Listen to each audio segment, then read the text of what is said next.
Victor Castanet, vous avez choisi Remède à la mélancolie d'Eva Bester, tiré de son émission sur France Inter, la radio française. Pourquoi ce choix ? C'est une émission que j'écoute quasiment tous les dimanches.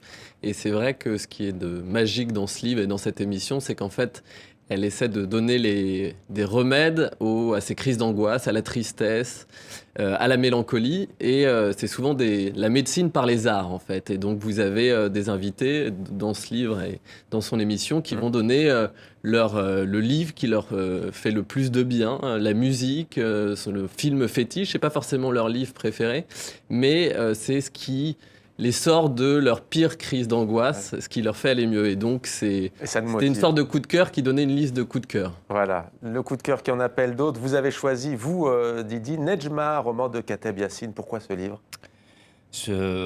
Pourquoi ce livre ? Pour moi, c'est pas seulement pour moi, mais c'est l'un des premiers romans algériens en langue française, publié en 1956. C'est un roman qu'on m'a offert. Et d'ailleurs, je salue Malika qui m'a offert ce roman parce que c'est un livre que je voulais lire depuis longtemps. Et ça parle d'une nation qui cherche à se reconstruire.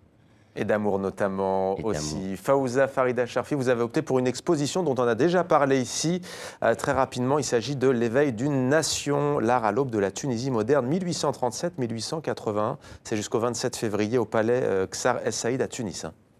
Oui, et donc l'éveil d'une nation, c'est pour montrer que la Tunisie était déjà dans la modernité au XIXe siècle, avec l'abolition de l'esclavage, le pacte fondamental, la Constitution. Et pour moi, ce qui est très important, c'est l'histoire. On parlait tout à l'heure un peu des jeunes, etc.